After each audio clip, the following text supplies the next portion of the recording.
भीम, ऊंची आवाज में जय भीम बोलना। आज जय भीम कहीं के वास्ते बोलना। आज बाबा साहब अम्बेडकर संविधान नहीं दे बोले तो आज दुनिया भी हम बैठने देते नहीं थे, हमने भी यह बात करने का हक नहीं देता था। बाबा साहब अम्बेडकर संविधान देने की वजह से आज हमें गट से शान से बैठी है, बराबर की नहीं? तो हमारा फर्ज पड़ता है कि जय भीम बोलना।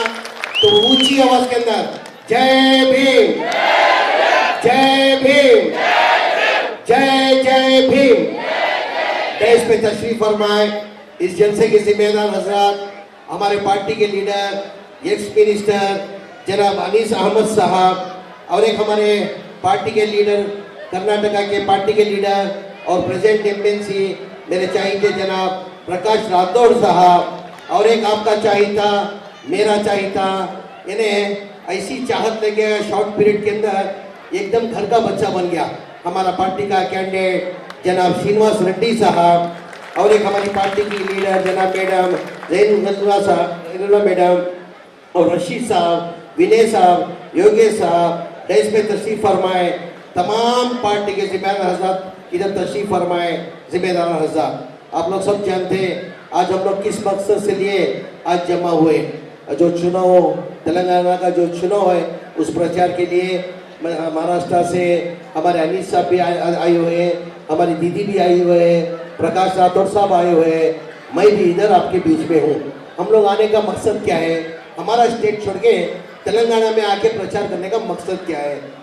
क्यों आए हम लोग? अभी मैं एक मिनिस्ट्री एक जवाबदारी स्थान के अंदर हूँ, मैं ऑलरेडी मिनिस्ट्री हूँ, 3 पोर्टफोलियो मेरे पास है। मिनिस्ट्री का पोर्टफोलियो जवाबदारी स्थान छोड़ के आज मैं तेलंगाना के अंदर प्रचार के लिए आया हुआ हूँ। पर लगातार 8 दिन से प्रचार के अंदर मैं इधर तेलंगाना के अंदर हूँ। आज अनीस साहब भी महाराष्ट्र से के प्रचार कर रहे हैं। हमको मालूम है तेलंगाना की आवाम इस बार बदलाव चाहती है, इस बार कांग्रेस को लाना चाहती है। ये देखते हुए थोड़ा बहुत हम लोग मेहनत करके कांग्रेस पार्टी को पावर में लाएंगे करके हम लोग प्रचार के लिए अभी मैं 8-10 दिन से लगातार तेलंगाना के अंदर ही हूँ। मैं बहुत सी जगह जिधर भी मेरे को बहुत कम इधर आदमी लोग पहचानते हैं, मैं जिधर भी गाड़ी रुकाता हूँ, जिधर भी चाय पीते हम लोग ढाबे के अंदर, जिधर भी जाके आवाम से जब पूछते हैं भाई इस बार कौन सी गवर्नमेंट आएगी, आप किसको वोट देंगे? नहीं साहब बस हो गया, हम गरीब को तकलीफ बहुत हो गई हमारे को, इस बार गरीब की तकलीफ अगर दूर होगा तो ये कांग्रेस पार्टी आना करके सब आवाम बता रही है। मेरे मतलब ये आवाम डिसाइड कर दिया तो कोई भी कुछ नहीं कर सकता, कोई भी कुछ नहीं कर सकता। कौन डिसाइड कर सकता है? मैं कुछ नहीं कर सकता, मैं कुछ नहीं कर सकता, मैं कुछ कर सकता हूँ, श्रीनिवास रेड्डी कुछ कर सकता है, राठौड़ साहब कुछ कर सकते हैं, हमारे अनीस हमारी दीदी कुछ कर सकती है। करती तो कौन करती है? आवाम। आप लोगों की बदौलत आज हम लोग हैं। आप दिए तो हम कुछ भी नहीं, आप दिए तो हम कुछ भी नहीं। वो देखते हुए आज बहुत से यानी आदिलाबाद के एक ताकतवर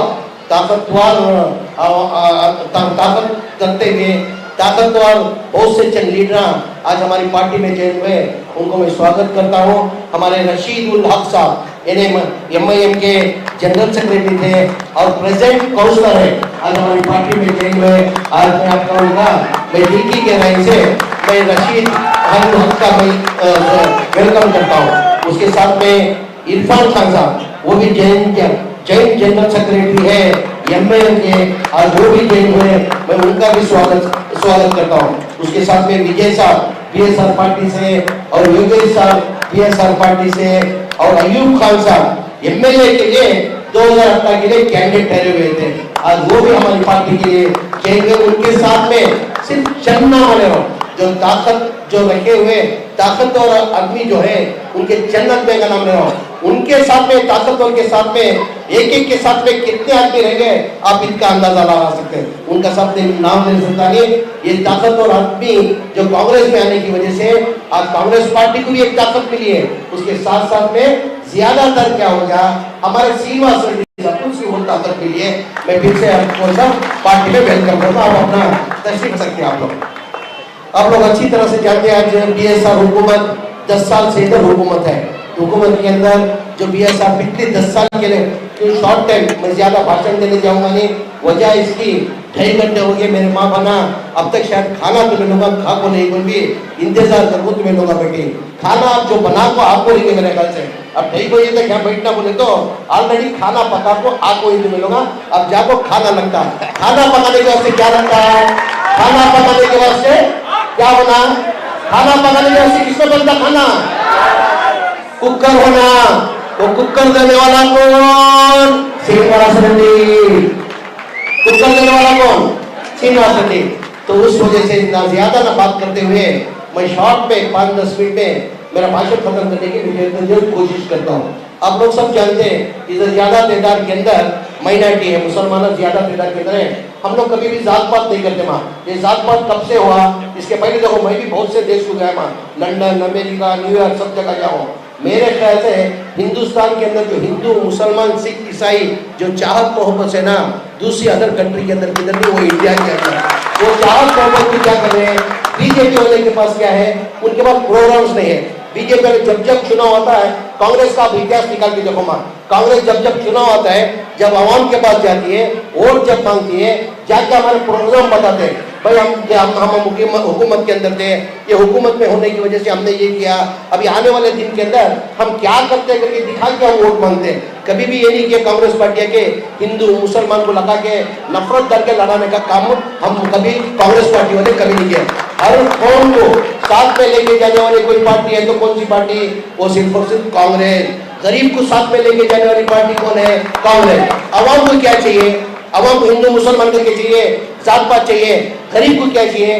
रोटी, कपड़ा और मकान। रोटी, कपड़ा और मकान कहाँ मिलता है आपको? सिवाय कांग्रेस का और किधर नहीं मिलता। ये बीजेपी के अंदर कोई प्रोग्राम नहीं है। हम गट से शान से कहते हैं हम ये प्रोग्राम दिए हुए हैं, आने वाले दिनों के अंदर हमें प्रोग्राम देने वाले हैं करके शान से हम लोग आपका वोट मांगते हैं। बीजेपी के अंदर कोई इश्यू है ही नहीं, वो लोग सिर्फ हिंदू मुसलमान। हमारी बहुत से माँ बहनें इधर बैठी है। हमारा इस्लाम धर्म भी हमको सिखा को नहीं है, तासुब करना करके सिखा को है माँ, हर एक से चाहत मोहब्बत से जाना करके इतना हमारा इस्लाम सिखाया। सो मजहब नहीं सिखाता आपस में बैर रखना। हिंदी है हम, हिंदुस्तान हमारा, सारे जहां से अच्छा हिंदुस्तान हमारा, ये हमारा इस्लाम धर्म सिखाता है। हमारे प्रोग्राम पता को अब जैसे कि चुनाव आ रहा, चुनाव के अंदर हमने 6 गारंटी हमारे अनाउंस की थी, और कर्नाटका के अंदर हाल ही के अंदर कर्नाटका के अंदर हमने 5 गारंटी अनाउंस की थी। कौन सी 5 गारंटी? जो घर घर में जो पेंशन देते, अभी आप देखे होंगे बहुत से इधर माँ बहना ज्यादा इधर में बैठी। अभी माँ बहना में क्या है? हमारी सास को पेंशन मिलती है, हमारी सास को पेंशन मिलती है, हमको क्यों नहीं मिलती है? वो देखते हुए हमने क्या किया, कर्नाटका के अंदर सास को पेंशन मिलती है, घर घर में जो बहू होते हैं ना उसको 2000 देने का फैसला करके 2000 रुपए दे रही है। तो हमारी इधर की हुकूमत, तेलंगाना की हुकूमत 2500 देने का फैसला किया, 2500 हमने अनाउंस किया।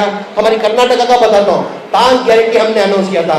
घर घर में 2000 देना, हर गवर्नमेंट बसेस में जो है हमारी माँ बहन जो है जिधर भी कर्नाटका के अंदर किधर भी फ्री जा सकती है करके वो एक अनाउंस किए। 200 unit current free, 200 unit current free करके अनाउंस किए। वो भी हमने अनाउंस किया था। उसके साथ साथ में क्या है, हमारी जब कांग्रेस हुकूमत थी 2013 से लेके 2018 तक, माननीय सिद्धरामैया साहब मुख्यमंत्री थे, तो 7 किलो चावल देते थे। 7 किलो चावल देते थे। कोई गरीब भूखा नहीं सोना करके बोल के क्या करते थे, 7 किलो चावल देते थे। हमारी हुकूमत चलेगी, बीजेपी की हुकूमत आ गई 2019 के अंदर। बीजेपी हुकूमत आने के बाद गरीब लोग को कितने उनके ऊपर चाहत मोहब्बत है। देखो, जो 7 किलो था उसको 5 किलो कर दिए। कितना था? 7 किलो को 5 किलो कर दिए। फिर हम चुनाव के टाइम पे हमारी 5 गारंटी के अंदर ये अनाउंस किए, हमारी हुकूमत आएगी तो वो लोग 7 किलो को 5 किलो के हम 10 किलो करेंगे करके 10 किलो चावल दे रहे। और डिप्लोमा होल्डर जो वो बच्चे लोग, नौजवान बच्चे लोग जिनका काम नहीं है, उनको 3000 रुपए देना करके तय करके हमने पूरे, जैसा इलेक्शन हुआ तमाम अपोजिशन पार्टी के लीडर क्या बोले, ये इंप्लीमेंट करने को नहीं हो सकता, ये किसी हालत में नहीं हो सकता, क्योंकि ये प्रोग्राम लागू करना तो 60,000 करोड़ होना। कितने होना? 60,000 करोड़ होना। हर अपोजिशन लीडर बोले ये हो ही नहीं सकता ये करने के लिए। खाली कांग्रेस वाले ऐसी प्रचार के अंदर, चुनाव के अंदर आदमियों को आश्वासन दे दिए, भरोसा दे दिए, ये लोग अनाउंस नहीं कर सकते।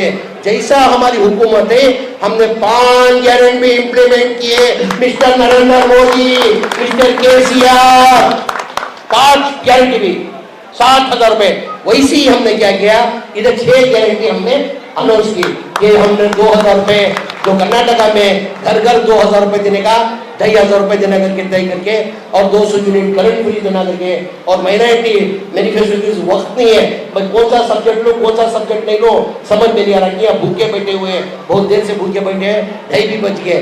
हमारी माइनॉरिटी डिक्लेरेशन हमने हमारे रेवंत रेड्डी ने, उसके साथ में मैं भी था, हमने रेवंत रेड्डी ने रिलीज किया। उसके अंदर क्या क्या स्कीम दी है, जो केसीआर की जो हुकूमत है 10 साल से केसीआर की हुकूमत है, गौर से सुनना, मेजॉरिटी के अंदर खास कर करके 10 साल तक केसीआर को मुसलमान वोट देने की वजह से आज केसीआर 10 साल से हुकूमत के अंदर है। तो साहब केसीआर हुकूमत के अंदर है 10 साल से, हुकूमत के अंदर रहते हुए उन्होंने कितना दिया बजट, माइनॉरिटी बजट जो है 10 साल से 2000 करोड़ का बजट दिया। कितना दिया? 2000 करोड़ का बजट दिया। 2000 करोड़ के बजट के अंदर भी क्या है, तुम एक्शन प्लान देखो, खाली 900 करोड़ रुपए खर्च हुआ, खाली नाम के वास्ते करके 2000 करोड़ देते थे। तो हमारी कांग्रेस गवर्नमेंट ने ये अनाउंस किया, हमारी हुकूमत आएगी तो हम उसको 5000 करोड़ करने वाले करके अनाउंस किया। कितने? 5000 करोड़। खासकर जो तालीम के अंदर मुसलमान बहुत पीछे है, तालीम के अंदर आगे बढ़ना कर वो एक स्कीम के अंदर वो एक लाने की जद्दोजहद करेगी। और एक शादी भाग्य निकाह भाग्य शादी मुबारक कर को एक स्कीम है, शादी मुबारक स्कीम के अंदर अभी के हाल ही की हुकूमत के अंदर 1 लाख रुपए दे रहे, 1 लाख के अंदर शादी होना मुश्किल होती गरीब की करके हमने 1,70,500 रुपए देना करके तय करके 1,70,500 दिए। और एक मौजूद इमाम का जो तनख्वाह जो है उसका जो है 12,000 देता हूँ कि केसीआर सिर्फ वादे करते हैं, सिर्फ 5,000 रुपए दे रहे हैं। हमारी हुकूमत आएगी तो हम 12,000 मौजूद इमाम को देने का तय करें। हमारी हुकूमत आई तो जो मौजूद के मस्जिद होते हैं, जो इमाम होते हैं, उनको 5,000 के अंदर गुजरान चलना मुश्किल होता है, गुजरान चलना मुश्किल होने की वजह से 12,000 देना करके थे। जो दरगाह के जो है सज्जादे जो होते हैं, दरगाह के अंदर दुआ करते हैं, उनको ये लागू नहीं होता है। तो हमारी हुकूमत आएगी तो उनको वो भी देना करके हमने लागू की। मैं केसीआर साहब से पूछना चाहता हूँ, आज मुसलमान का आप आके वोट पूछ रहे ना, किस वजह से आप वोट पूछ रहे हैं? आपने मुसलमानों को क्या किया? कुछ तो करना चाहिए ना। अभी हम बोल रहे कर्नाटका के अंदर क्या किए, जब हमारी हुकूमत थी केसीआर साहब, हमारा क्या थे वो चीफ मिनिस्टर का नाम हमारा ध्यान होगा ना, जो कांग्रेस की जो हुकूमत थी वाईएस राजशेखर साहब, 2004 के अंदर 4% रिजर्वेशन दिए। कितना परसेंट रिजर्वेशन दिए? केसीआर साहब 2010 के चुनाव के अंदर जब अनाउंस करें, अगर मुसलमान एक होके मेरे को वोट देके जीता हो, मेरा जो 4% जो मुसलमानों का रिजर्वेशन है मैं 6 महीने के अंदर 12% करता करके कौन बोले? यही केसीआर साहब, झूठा आदमी। बोल के 10 साल हो गया, बोल के कितना साल हो गया? 10 साल हो गया। ये 2 साल के बाद एक बहुत बड़ा पब्लिक मीटिंग होता है, पब्लिक मीटिंग के अंदर एक नौजवान खड़ के पूछता है, केसीआर साहब आपने इलेक्शन के चुनाव के टाइम पे आपने भरोसा किया था, आपने वादा किया था जो 4% रिजर्वेशन को 12% देता करके, अब 2 साल हो गए, 6 महीने का वादा किए थे, अब तक नहीं दे रहे। बैठ गए चुप तू।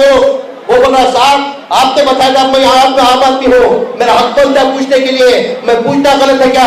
तू क्या पूछता है? तेरे बाप को, तेरे दादा को मैं जवाब देता हूँ, तू बैठ करके उसको उठा देना। उस वजह से हम आपको वोट देना, उस वजह से आपको वोट देना, हम उस वजह से वोट देना पब्लिक के अंदर ओपन करके। तो मेरी माफाना से एक आजीजाना गुजारिश है, मेहरबानी करके ये इलेक्शन चुनाव, ये असेंबली चुनाव नहीं है, ये असेंबली चुनाव को इसका तेलंगाना के अंदर आप अगर श्रीनिवास रेड्डी को जिताएंगे, तेलंगाना के तमाम एमएलए करके हमारी हुकूमत बनेगी, तो ये 2024 को जो राहुल गांधी का सपना है वो। तो मेरी आवाम से एक आजीजाना गुजारिश, देश की हालत हम लोग अच्छी तरह जानते हैं, आज देश किस तरीके से जरा सिवाय नफरत की क्या और कुछ नहीं है। बीजेपी के अंदर सिर्फ हिंदू मुसलमान करके नफरत की लगा के सियासत कर रहे हैं और कोई गरीब की भलाई नहीं हो रही। अब देखे होंगे हमारे नरेंद्र मोदी जी, हमने भी सोचा था 2014 में जिधर जाते थे भाषण देते थे, भाई इनमें गरीबों की भलाई होगी, देश का मैं अच्छा करूंगा। हम लोगों ने सब क्या सोचा, भाई ये गरीबी के बारे में जानते हैं, गरीब खानदान से आए हुए हैं, रेलवे स्टेशन में चाय बेचते थे, गरीबी इनको मालूमात है, अगर ये प्रधानमंत्री होंगे तो देश की भलाई भी करके देश की आवाम ने क्या कर दी, भरोसा करके 2014 के अंदर चाय बेचने वाले को प्रधानमंत्री बना दी। और जिधर भी जाते थे भाषण में क्या बोलते थे, भाइयों बहनों देश का अच्छा होएगा। देश का अच्छा हुआ मां, देश का अच्छा हुआ नहीं, ईमानदारी में देश का अच्छा हुआ नहीं बोले तो गलत है। अच्छा हुआ, किसका अच्छा हुआ? देश की आवाम का अच्छा नहीं हुआ।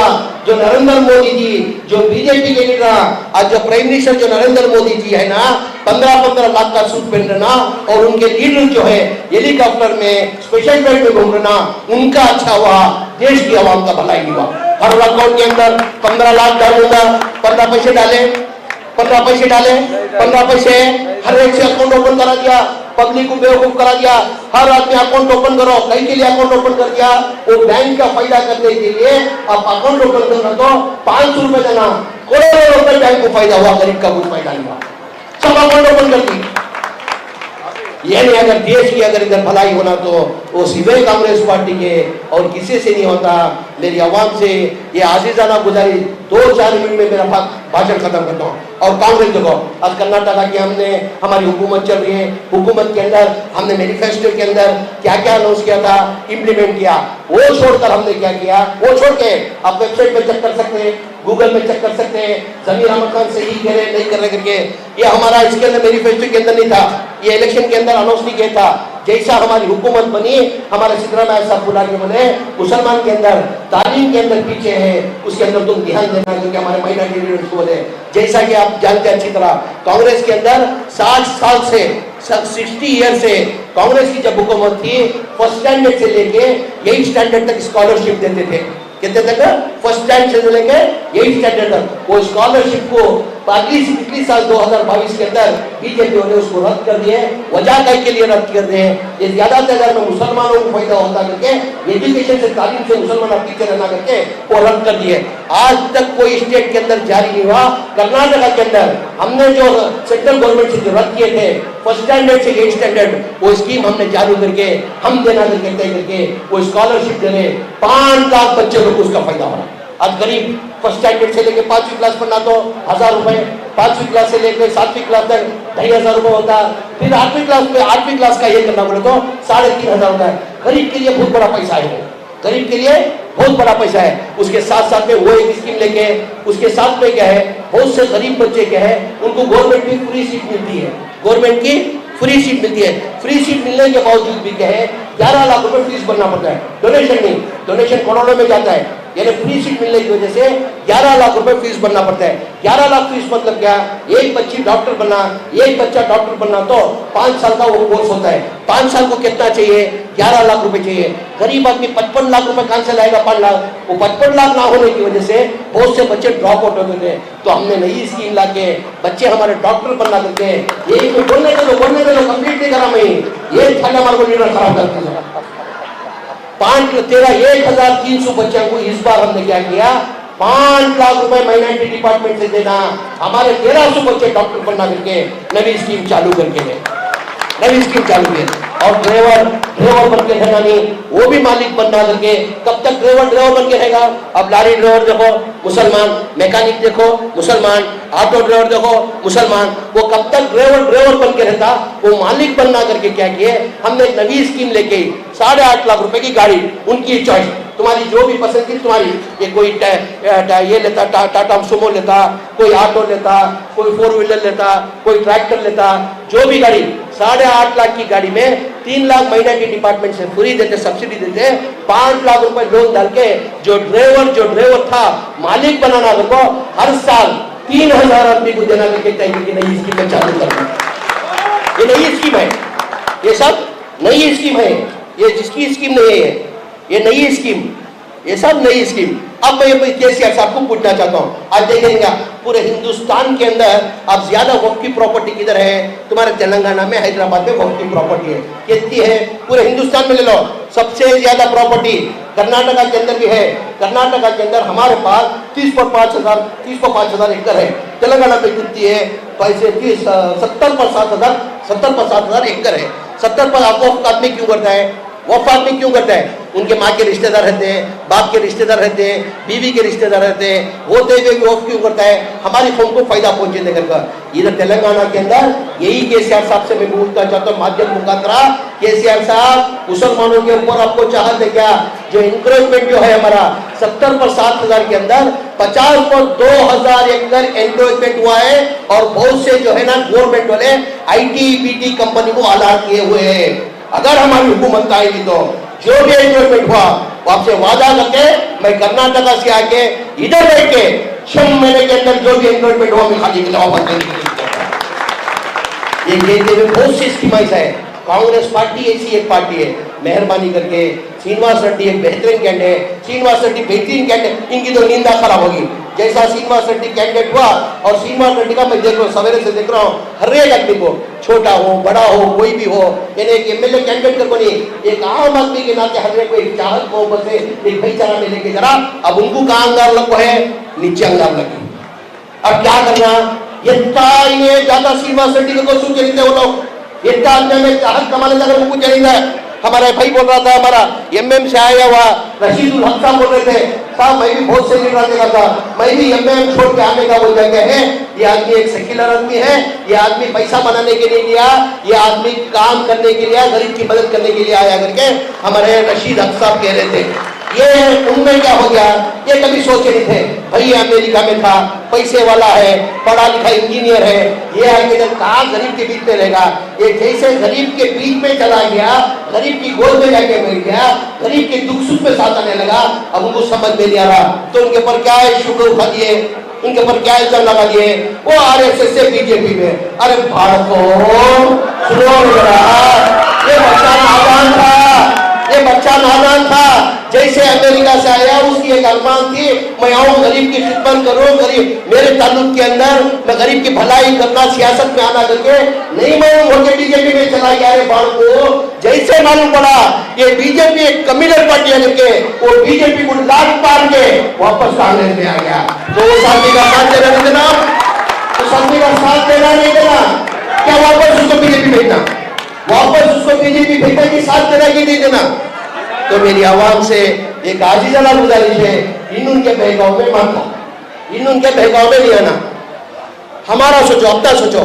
आज गरीब है तुम्हारा घर कौन मत चलाता, आज लोग कुक कर दिले में खाना पकाई जाए बराबर नहीं, उसके बाद इलेक्शन आ जाती, समझ चल जाती, तुम्हारा घर कौन मत चलाने वाला, कौन जमीर अहमद खान आता, कौन तो कांग्रेस पार्टी आती, श्रीनिवास रेड्डी आता, मगर तुम्हारा घर तुम्हें कूली करना, मजदूरी करना, तुम्हें तुम्हारा घर चलाना। मगर हमारे अंदर को क्या होना, अमन सुकून होना। वो अमन सुकून का दिखता सिवाय कांग्रेस के काम भी नहीं, सिवाय कांग्रेस के काम भी नहीं। ये कहते हुए श्रीनिवास रेड्डी को आप एक होके 30 तारीख का दिन, श्रीनिवास रेड्डी का सीरियल नंबर कितना बोलो, एक, यहाँ जाको एक नंबर को बटन दबा तो कोई देना, बीजेपी हेड ऑफिस को जाना, दिल्ली को वो छोड़ दो, क्या देना बीजेपी हेड ऑफिस को जाना। ये अच्छा कैंडिडेट है। मैं भी सर्वे के अंदर, मैं ये बड़ा चलाने की बात नहीं बोल रहा हूँ, मैं भी दिल्ली में मिल जाकर बैठा था, वेणुगोपाल साहब से मिला था, पूरे रिपोर्ट देखे। हमारे राहुल गांधी जी इनको टिकट देना को तो भी चुप चुप के टिकट देते नहीं, ये सर्वे करा को अगर जीतता तो टिकट देती सो, वो सर्वे के अंदर जीतता तो पाने से आज टिकट नहीं। जिताने वाले कौन, राहुल गांधी साहब नहीं जिता सकते, जमीर अहमद खान जिता नहीं सकता, जिताने वाली आवाम। मगर मैं भी इनका 3 सर्वे देखा, 3 सर्वे के अंदर आज सुबह से जो आवाम का जो जज्बा देखो, जो आवाम का जोश देखते हुए, जैसा कि नौजवान चेंज होने के बाद मुझे लग रहा श्रीनिवास रेड्डी 50,000 लीड से कम जीत सकता नहीं। और मैं ये भी बताता हूँ, 3 सर्वे के अंदर, मैं खुद ये 3 सर्वे देखी हूँ, 3 सर्वे के अंदर भी राहुल गांधी जो निकाली उसके अंदर श्रीनिवास रेड्डी यूथ लीडिंग से जीतने को आपको है। मेहरबानी मेरी आवाम से गाजीजाना गुजारे, एक बदलाव लो। कितने साल तक कोई गलती करती है, और हमारे में क्या है, वोटिंग परसेंटेज मुसलमानों में कम, कई के वास्ते कम। हमें जाको धूप में कई को वोट डालना, हमें जाको क्या करना, हमें कहीं वोट डालना, हमने क्या फायदा करते हैं नहीं। आज तुम्हारा एक वोट भी कीमती होता, 5 साल में एक बार तुमना मौका मिलता। आज कौम किस तरीके से, आज कौम कैसा देखिए का कर्नाटका के अंदर बीजेपी की 4 साल हुकूमत थी, 4 साल हुकूमत के अंदर हिजाब का मसला ले लो, हलाल कर का मसला ले लो, लाउड स्पीकर का मसला ले लो, जाते जाते रिजर्वेशन भी निकाल डाले, बराबर नहीं। आज कहाँ की एक जगह हम ना होना सो और अमन सुकून में, वो अमन सुकून तुम्हें मिलता वो कांग्रेस के सिवा और काम में नहीं मिलता। आज नौजवान इतने ताकतवर रशीदुल हक जो ही बहुत से उन्होंने कमारे, इरफान खान कर को, विजय कर को, योगेश कर को, अयूब खान, उन्होंने सब गंदे का मतलब क्या है, उनका कोई फायदा नहीं है। आज कहाँ की एक जगह अवाम परेशान है, गरीब परेशान है, गरीब लोगों की भलाई के वास्ते कांग्रेस को लाना कोई सुनो क्या इनका फायदा क्या होता, रशीद का फायदा क्या नहीं होता, अयूब खान का फायदा क्या नहीं होता इसके अंदर। खाली सिर्फ आवाम परेशान है, कौम की भलाई के वास्ते एक बदलाव लाओ, गरीब की भलाई होना कर बोले लगे। और श्रीनिवास रेड्डी भी पैसे वाला है, उन्हें क्या भी सियासत में आकर क्या भी उन्हें बकरे नहीं चलाता था, पैसा नहीं चलाता था पहले के एमएलए के जैसा, खानदानी पैसे वाला पढ़ा लिखा। आज सिर्फ और सिर्फ तुम्हारी खिदमत के वास्ते करवाए। आज तुम्हें लोग 10 दिन मेरे नौजवान भाइयों से गाड़ी चला 10 दिन के वास्ते एक दिन रात एक करो, दिन रात एक करो। मैं वादा करता हूँ अगर दिन रात तुम्हारा इरादा कौम के वास्ते खिदमत करने के वास्ते मैं दिन रात एक करती हूँ तो अल्लाह तुमने क्या करता, दूसरे से को तुम कामयाब करता। आगे देखते हुए उम्मीद रखते हुए तमाम लोगों को हमारे श्रीनिवास रेड्डी को सीरियल नंबर 1 को जिता लेगा थी। दोबारा जीतने के बाद इंशाल्लाह मैं भी पड़ोसी कर्नाटका के अभी दूर नहीं है, मैं भी कर्नाटका का मिनिस्टर, मैं भी आने के बाद आवाम के अंदर भी कहीं की एक जगह मेरे ऊपर अलग चाहत बनी। कर्नाटका के अंदर तुम्हें स्वीगर गूगल में चेक कर लेते होगा, कर्नाटका के अंदर म्हणजे सियासतदान कर बनी, कर्नाटका के अंदर अवाम म्हणजे मेरे ख्याल से कर्नाटका के अंदर नहीं पूरे हिंदुस्तान के अंदर कोई सियासती लीडर को जो चाहत नहीं मिली जो मंजे जो मिल है वो चाहत अल्लाह की की देन है। ये उम्मीद है वादा करते हुए हुकूमत हमारी कांग्रेस 100% आती आने को कोई भी महिला रोक सकता नहीं। हमारी हुकूमत है तो माइनॉरिटी के वास्ते, हमारे गरीबा के वास्ते, मुसलमानों के वास्ते क्या क्या करना महीने में एक बार आपको मैं करा तो कर वादा करते हुए मैं उम्मीद रखते हुए तमाम लोगों को हमारे श्रीनिवास रेड्डी को जिताने का उम्मीद रखते हुए मेरी बात खत्म करता हूँ। जय हिंद, जय कर्नाटका, जय कांग्रेस।